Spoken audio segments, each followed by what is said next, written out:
प्रदेश में राष्ट्रीय उद्यानों की संख्या है टोटल 12। इन 12 में से 6 राष्ट्रीय उद्यानों में प्रोजेक्ट टाइगर संचालित किया जा रहा है। इसी प्रकार से अभ्यारण्यों की संख्या है लगभग 35 और इन 35 में से एक अभ्यारण्य में प्रोजेक्ट टाइगर संचालित किया जाता है। विशेष प्रकार की शरण स्थली होती है जहां पर उस शरण क्षेत्र में रहने वाले सभी जीवों को संरक्षण दे दिया जाता है।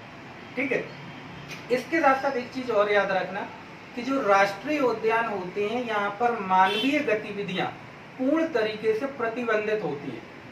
यहाँ पर आप जलाऊ लकड़ी नहीं बीन सकते हो, यहाँ पेड़ों को नहीं काट सकते हो, इवन जंगल में आप दाखिल भी नहीं हो सकते हो विदाउट परमिशन। ठीक है, तो टोटल जो मानवीय गतिविधियां होती है वो प्रतिबंधित होती है, जबकि अभ्यारण्यों में थोड़ी बहुत मानवीय गतिविधियां हो सकती है परमिशन के। तो कान्हा राष्ट्रीय उद्यान मंडला में स्थित है। आपने देखा होगा मध्य प्रदेश के मैप में कि यहाँ पर लगभग मंडला आता है, सिवनी, छिंदवाड़ा, बालाघाट के ऊपर मंडला आता है। ठीक है, तो मंडला में ये कान्हा राष्ट्रीय उद्यान है। 72 में वन्य जीव संरक्षण अधिनियम लागू किया गया। ठीक है, उसके बाद भारत में प्रोजेक्ट टाइगर शुरू किया गया। तो सबसे पहले 1973 में उत्तराखंड के जिम कॉर्बेट नेशनल पार्क से प्रोजेक्ट टाइगर की शुरुआत हुई। और प्रोजेक्ट टाइगर के जनक मैंने पिछले लेक्चर में आपको बताया था कि कैलाश संकल को भारत में माना जाता है। एक वर्ष के बाद ही मध्य प्रदेश के कान्हा राष्ट्रीय उद्यान से भारत में मध्य प्रदेश में प्रोजेक्ट टाइगर की शुरुआत हुई 1974 से। मंडला में स्थित है ये। ठीक है, सबसे पहले 1879 में मंडला के कान्हा किसली क्षेत्र को वन आरक्षित क्षेत्र घोषित किया गया था 1879 में। उसके बाद 1910 में इसको अभय वन क्षेत्र घोषित कर दिया गया। मतलब कि 1879 से लेकर 1910 तक क्या रहा, वन आरक्षित क्षेत्र। ठीक है, उसके बाद 1910 में इसको अभय वन घोषित कर दिया गया और ये 1910 से 1933 तक क्या रहा होगा, अभय वन। 1933 में इसको बना दिया गया अभ्यारण्य। ठीक है, और ये 1933 से 1955 तक क्या रहा, अभ्यारण्य। 1955 में कान्हा को राष्ट्रीय उद्यान का दर्जा दे दिया गया। ठीक है, और 1974 में प्रोजेक्ट टाइगर कान्हा राष्ट्रीय उद्यान से ही मध्य प्रदेश में शुरू किया गया था। तो इस प्रकार से आप देख सकते हो कि ये मध्य प्रदेश का पहला क्या है, अभ्यारण्य। मध्य प्रदेश का प्रथम क्या है, ये राष्ट्रीय उद्यान। प्रोजेक्ट टाइगर की शुरुआत सबसे पहले मध्य प्रदेश में कहां से होती है, कान्हा किसली से। ठीक है, तो ये तीनों चीजें याद रखें। देश का सबसे पुराना राष्ट्रीय उद्यान कौन सा है, आपको याद रखना है, कान्हा। पुराना अभ्यारण्य पूछ ले तो कान्हा। सबसे पहले प्रोजेक्ट टाइगर तो कान्हा। इवन मध्य प्रदेश का जो सबसे बड़ा राष्ट्रीय उद्यान है वर्तमान में क्षेत्रफल के हिसाब से यही है। इससे पहले संजय हुआ करता था, लेकिन अब वो मध्य प्रदेश और छत्तीसगढ़ में विभाजित हो चुका है। तो वर्तमान में यही मध्य प्रदेश का सबसे बड़ा राष्ट्रीय उद्यान। ठीक है, इसका क्षेत्रफल है 940 वर्ग किलोमीटर, 940। कुछ पॉइंट में रहता है तो उसमें कंफ्यूज मत होना आप, है ना, दशमलव कुछ रहता है तो वो छोड़ दिया। कान्हा राष्ट्रीय उद्यान में बाघों की सर्वाधिक संख्या पाई जाती है। क्योंकि इसका क्षेत्रफल बड़ा है इसलिए यहाँ पर बाघ भी बहुत बड़ी मात्रा में पाए जाते हैं। लेकिन बाघों का जनघनत्व यहाँ पर कम है, डेंसिटी। वो कहाँ पर आएगा, बांधवगढ़ में। ठीक है, क्योंकि उसका क्षेत्रफल छोटा है इसलिए वहां पर बाघों का घनत्व ज्यादा हो जाता है। तो याद रखना, कभी क्वेश्चन बन जाए कि बाघों की सर्वाधिक संख्या किस राष्ट्रीय उद्यान में, तो कान्हा राष्ट्रीय उद्यान। राष्ट्रीय उद्यान में नदियां कौन कौन सी प्रभावित होती है। देखो, नदियों पे कई बार क्वेश्चन बने हुए हैं। ठीक है, कि किस राष्ट्रीय उद्यान से कौन सी नदी बहती है। तो यहाँ पर एक है सुपर्ण नदी, दूसरी है बंजर नदी। कान्हा राष्ट्रीय उद्यान में हालो और बंजर घाटी पाई जाती है। बामनी दरार नामक एक प्रसिद्ध क्षेत्र है। ये क्या है, सूर्यास्त पॉइंट, सनशाइन पॉइंट। ठीक है, तो कई बार क्वेश्चन बन जाता है कि कान्हा में बामनी दरार क्या है। तो आपको ये भी याद रखना है कि एक सूर्यास्त पॉइंट है जहां आप सूर्यास्त को देख सकते हैं बेहतर तरीके से। सूर्यास्त देश का एकमात्र राष्ट्रीय उद्यान है जहां पर हवाई पट्टी पाई जाती है। ठीक है, एकमात्र राष्ट्रीय उद्यान, हवाई पट्टी इसमें स्थित है। अब यहाँ पर क्या है, राजा रानी नाम के वृक्ष। ठीक है। वृक्ष कुछ नहीं है, दो वृक्ष ऐसे हैं जो शाखाओं के बिना है, मतलब वो ठूंठ है सिर्फ वृक्षों की। आपने देखे होंगे कई गार्डन वगैरह में लगे रहते हैं, वो पेड़ों के ठूंठ बल लगे रहते हैं, ठीक है, क्योंकि उनकी शाखाएं तो काट दी जाती है। इसी प्रकार से यहाँ पर भी दो वृक्ष है केवल जिनकी ठूंठ है, शाखाएं नहीं है उनमें, तो उनको क्या कहा जाता है? राजा रानी। 2017 में कान्हा राष्ट्रीय उद्यान ने अपना ऑफिशियली शुभांकर घोषित किया। शुभांकर मीन्स होता है लोगो, ठीक है। तो अपना इन्होंने लोगो घोषित किया, और वो लोगो का नाम क्या है? भूर सिंह द वारासिंगा। इस शुभांकर के डिजाइनर कौन थे? रोहन चक्रवर्ती। कान्हा राष्ट्रीय उद्यान में वारासिंगा की ब्रैडरी प्रजाति को संरक्षण प्रदान किया जाता है। ये क्वेश्चन बहुत बना है। आपको पता होगा बारहसिंगा मध्य प्रदेश का क्या है? राजकीय जानवर, ठीक है। तो इसकी जो ब्रैडरी प्रजाति है ये कान्हा राष्ट्रीय उद्यान में संरक्षित है, ठीक है। इस ब्रैडरी प्रजाति के बारहसिंगा को कहा जाता है कान्हा का गहना। कृष्ण मृग और श्याम मृग बहुत अधिक मात्रा में पाए जाते हैं, ठीक है। कृष्ण मृग का मतलब होता है काला हिरण, और श्याम मृग का मतलब होता है सांभर। मतलब महत्वपूर्ण है वहाँ पर, इसी को देखने के लिए लोग आते हैं वहाँ पर सबसे ज्यादा, ठीक है। इम्पोर्टेंट।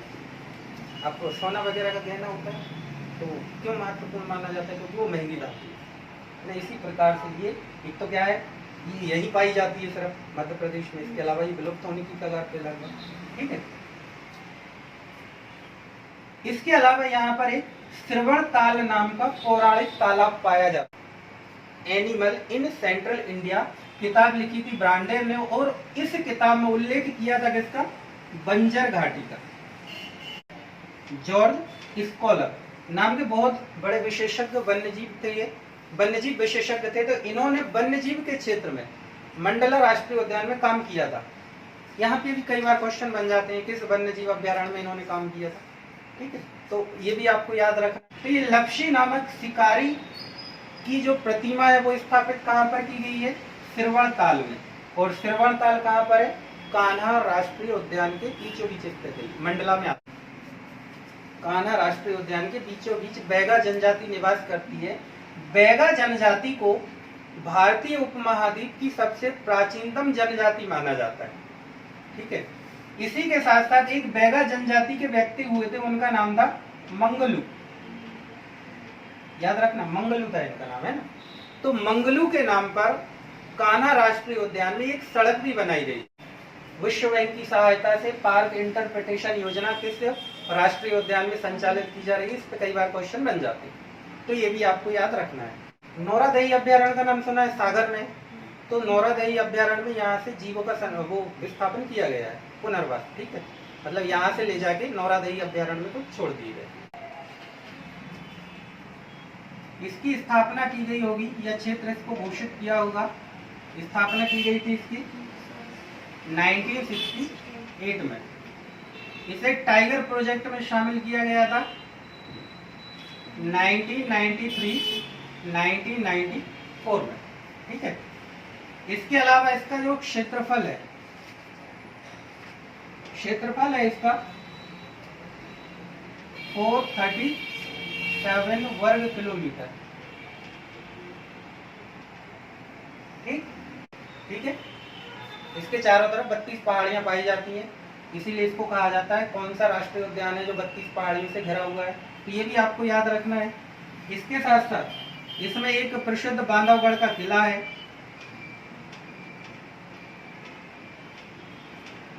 कहा जाता है कि ये किला जो है ये लगभग 2000 वर्ष पुराना।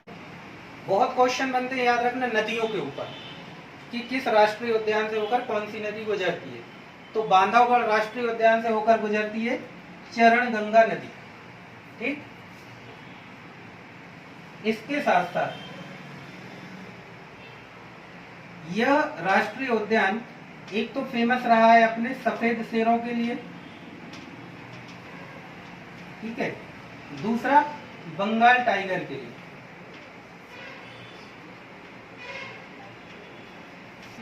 बाघों का जनघनत्व,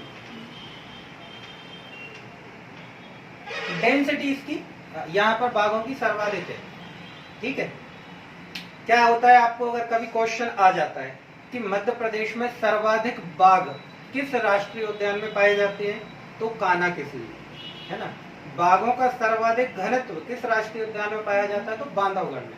क्या होता है कि जैसे कि ये मान लो क्षेत्र है कान्हा राष्ट्रीय उद्यान का, क्योंकि इसका क्षेत्रफल बड़ा है, 940 वर्ग किलोमीटर है।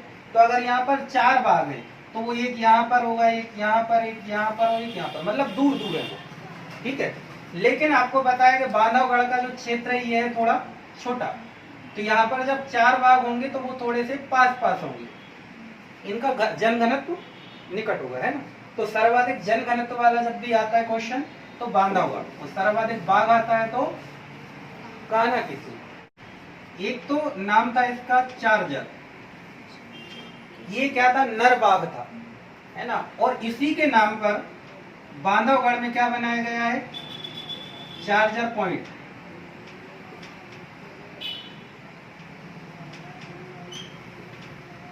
चार्जर पॉइंट फेमस है, ठीक है, इसी के नाम पे बनाया गया। और दूसरा था यहाँ, दूसरी थी यहाँ पर सीता। सीता जो थी ये थी मादा बाघ, ठीक है। तो चार्जर था यहाँ का नर बाघ, सीता थी यहाँ की मादा बाघ, ये दोनों फेमस रहे हैं। चार्जर के नाम पे यहाँ पर चार्जर पॉइंट बनाया गया है, जो कि बहुत नाम का प्रसिद्ध पर्यटन स्थल है, बहुत ही फेमस है ये, ठीक है। गौड़ पुनर्वास योजना संचालित की जा रही है। इसके साथ साथ इस क्षेत्र को हाथियों के लिए भी या हाथियों के पुनर्वास के लिए भी तैयार किया जा रहा है। नेशनल जियोग्राफिक मैगजीन, बहुत फेमस मैगजीन है ये वाइल्ड लाइफ एनिमल के लिए, ठीक है। तो नेशनल जियोग्राफिकल मैगजीन ने अपने प्रथम पृष्ठ पर प्रदर्शित किया था, ठीक है। इसलिए ये जो सीता जी है ये बहुत फेमस हो गई थी। पन्ना और छतरपुर जिलों में ये स्थित की गई थी 1981 में, ठीक। इसे प्रोजेक्ट टाइगर में शामिल किया गया था 1994 में, ठीक है। इसे क्या कहा जाता है, भारत का दूसरा सरिस्का, सेकंड सरिस्का। जो महत्वपूर्ण नदी प्रवाहित होती है, नदी कौन सी है, केन नदी। केन नदी इस राष्ट्रीय उद्यान के बीचों बीच प्रभावित होती है, बुंदेलखंड की बहुत बड़ी नदी है, ठीक है। इसके साथ साथ पन्ना राष्ट्रीय उद्यान फेमस है आंवला उत्पादन के लिए, ठीक। इसके साथ साथ पन्ना राष्ट्रीय उद्यान में रेप्टाइल पार्क स्थापित किया गया है। रेप्टाइल पार्क का मतलब होता है रेंगने वाले जीवों के लिए, जैसे कि यहाँ पर सांप होगा, इसके साथ साथ यहाँ पर गहेरा हुई है, ग्वाय हुई है, इस प्रकार के जीव रहते हैं। अब पता नहीं आप लोग जानते हो गहेरे ग्वाय क्या क्या रहते हैं, लेकिन ये है, ठीक है। इसके साथ साथ इस राष्ट्रीय उद्यान के अंतर्गत ही केन घड़ियाल अभ्यारण्य संचालित किया जा रहा है, ठीक है। वो हम अलग से भी पढ़ लेंगे अभ्यारण्य को। इसके साथ साथ यहाँ पर क्या है, यहाँ पर है गिद्ध संरक्षण केंद्र।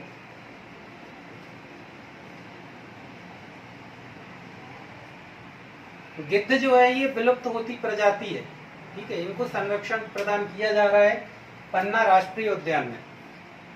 2017 में यहाँ पर गिद्धों की जनगणना की गई थी, और वो जनगणना की गई थी एओपी विधि से। एओपी तकनीक से गिद्धों की जनगणना की गई थी, और इस दौरान यहाँ पर गिद्धों की संख्या जो थी लगभग 1670 के आसपास पाई गई थी। कब की बात है ये, 2017, ठीक है। कार्बनिक आयन ट्रांसफॉर्मर, ठीक है, इसके द्वारा यहाँ पर गिद्धों की जनगणना की गई थी। तो आपको याद रखना, रेप्टाइल पार्क, गिद्ध संरक्षण केंद्र, बहुत महत्व। जंगली भैंसा का संरक्षण किया जा रहा है, जैसे कि कान्हा में ब्रेडरी प्रजाति का संरक्षण हो रहा है, इसी प्रकार से पन्ना में जंगली भैंसे का संरक्षण किया जा रहा है। बहुत क्वेश्चन बनते हैं यार। एडवाइजर किसी ने दिया था पन्ना राष्ट्रीय उद्यान को अवार्ड ऑफ एक्सीलेंस 2016-17। यहाँ पर पन्ना राष्ट्रीय उद्यान में पांडव जलप्रपात बहुत प्रसिद्ध है, गाथा जलप्रपात,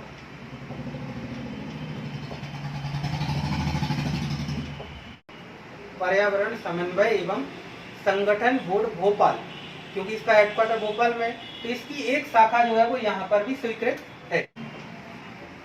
पेंच राष्ट्रीय उद्यान,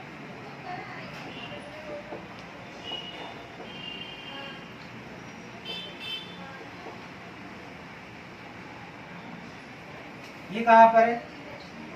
ये है सिवनी में, इसके साथ साथ छिंदवाड़ा, ठीक है। दक्षिणी मध्य प्रदेश है, यहाँ पर सिवनी और छिंदवाड़ा में ये स्थित है। इसके साथ साथ ये कहाँ मध्य प्रदेश और महाराष्ट्र दोनों में ये स्थित है, क्योंकि सीमा पे है तो थोड़ा सा हिस्सा महाराष्ट्र में जाता है, अधिकांश हिस्सा मध्य प्रदेश में, ठीक है। इसकी स्थापना या ये समझ लो घोषित कब किया गया था? इसकी स्थापना की गई थी 1977 में, मतलब 1977 में इसको वन संरक्षित क्षेत्र घोषित किया गया होगा, ठीक है। इसके बाद ये बना था नेशनल पार्क, राष्ट्रीय उद्यान।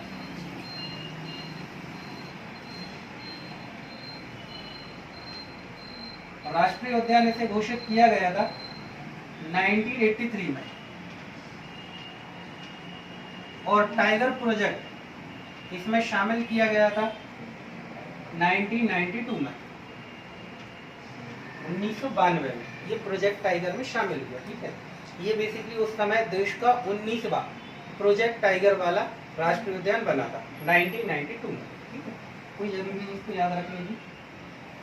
फिर 2002 में इसका हो गया नाम परिवर्तित, ठीक है। तो इसका नाम बदल के क्या हुआ, क्या रखा गया ना? इसका नाम हो गया है इंदिरा गांधी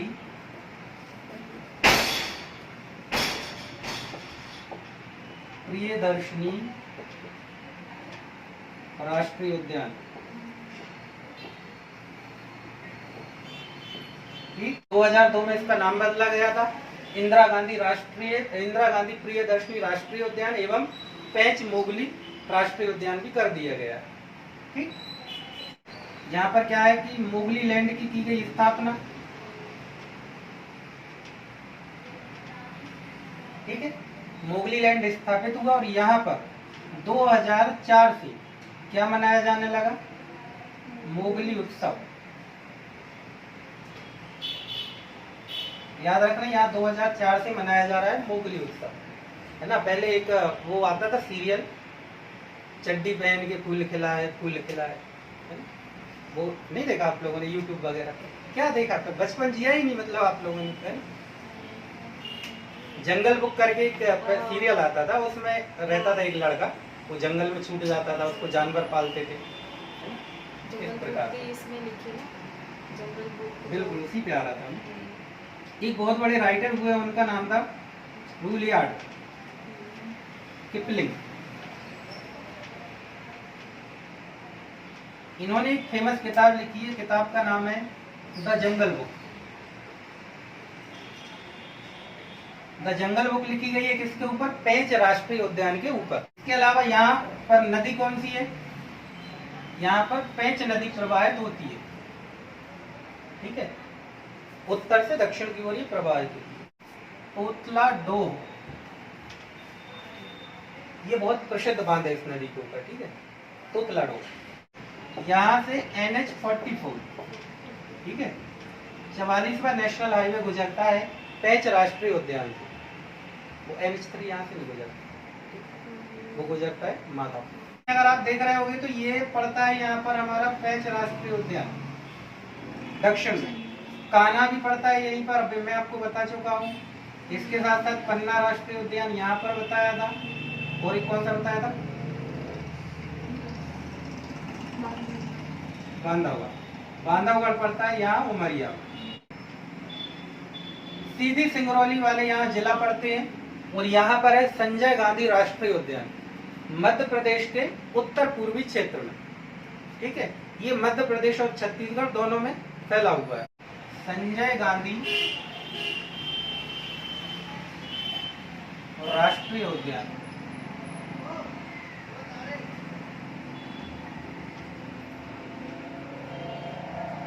ये है सीधी में और सिंगरौली।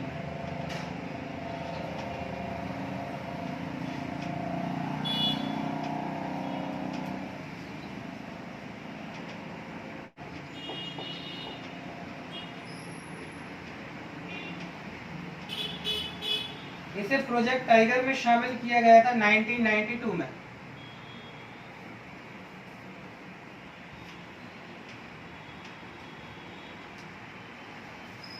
इस राष्ट्रीय उद्यान का क्षेत्रफल वर्तमान में 466 वर्ग किलोमीटर है।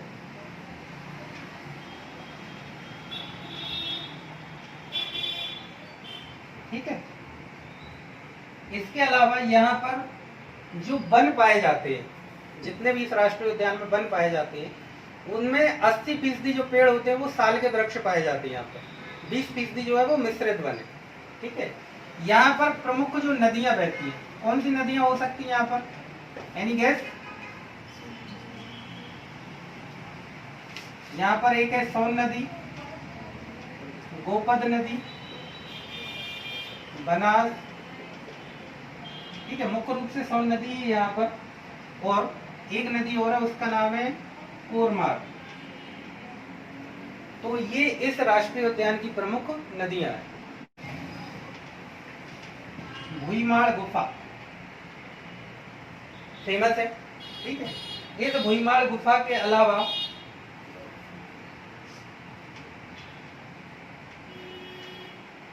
राजगढ़ी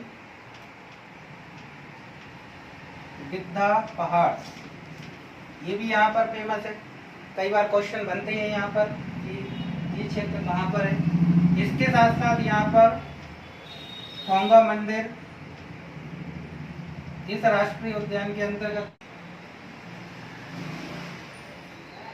कन्हैया दाह जलप्रपात भी यहाँ पर फेमस है।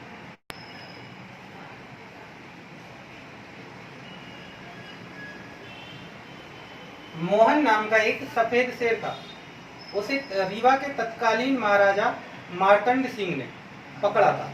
ठीक है, इसीलिए इस क्षेत्र को क्या कहा जाता है? सफेद शेरों की भूमि। किताब का नाम है biodiversity concept and its assessment Vindhyan reason.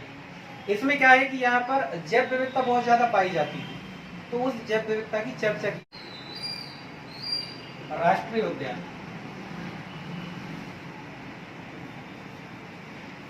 ये कहाँ पर है? होशंगाबाद।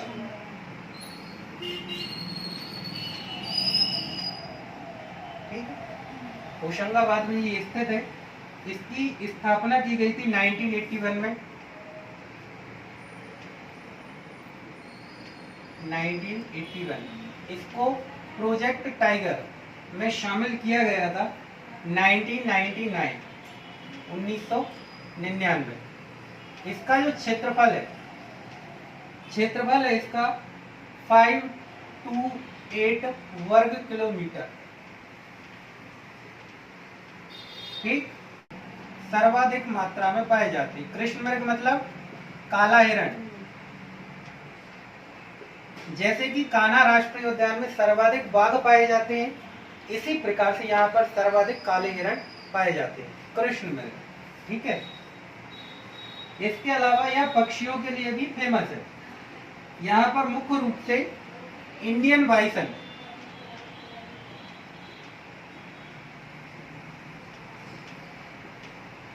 नामक पक्षी जो है ये फेमस है, प्रसिद्ध है। ठीक है, इंडियन बाइसन नामक पक्षी यहाँ पर प्रसिद्ध है।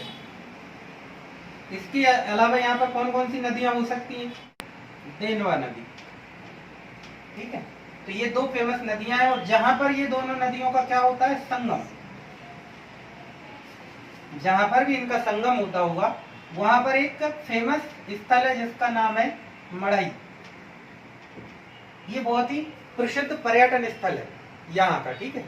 तो याद रखना, तवा और देनवा नदियों के संगम पर ये स्थित है।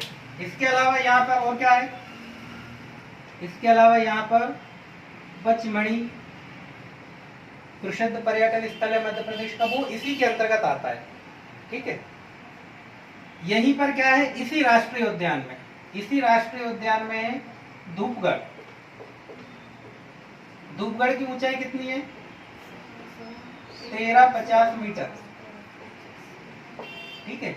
ये मध्य प्रदेश की सबसे ऊंची चोटी है, याद रखना, मध्य प्रदेश की सबसे ऊंची चोटी, बहुत महत्वपूर्ण है।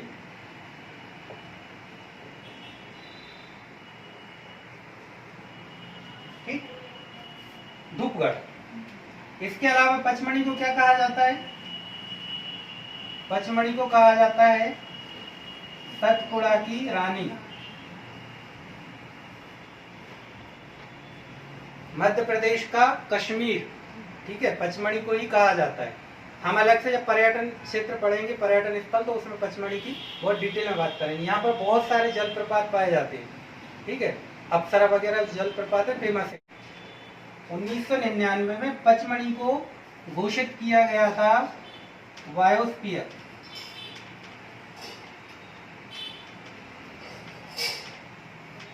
ठीक है, 1999 में, और ये था मध्य प्रदेश का प्रथम बायोस्फीयर।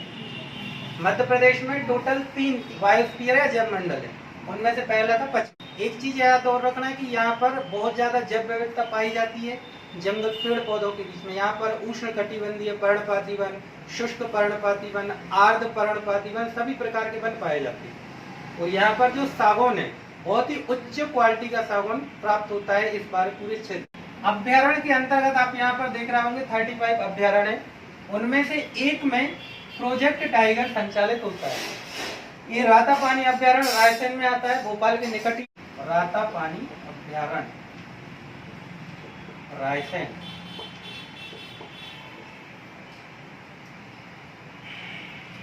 इसका जो क्षेत्र है, क्षेत्रफल 825 वर्ग किलोमीटर है। यहाँ से जो फेमस नदी बहती है, नदी है बेतवा। मैं सभी नदियां पूछूंगा आपसे, कौन सी नदी कहाँ बहती है, ठीक है। इसकी स्थापना की गई थी 1976 में और 2014 में प्रोजेक्ट टाइगर के अंतर्गत इसको शामिल कर लिया गया। मध्य प्रदेश का एकमात्र अभ्यारण्य जिसमें प्रोजेक्ट टाइगर संचालित हो रहा है। 6 राष्ट्रीय उद्यान और 1 अभ्यारण्य में प्रोजेक्ट टाइगर चल रहा है, ठीक है। प्रोजेक्ट टाइगर जहां जहां चल रहा है उनके नाम है कान्हा किसली, संजय गांधी, ठीक है, बांधवगढ़ राष्ट्रीय उद्यान,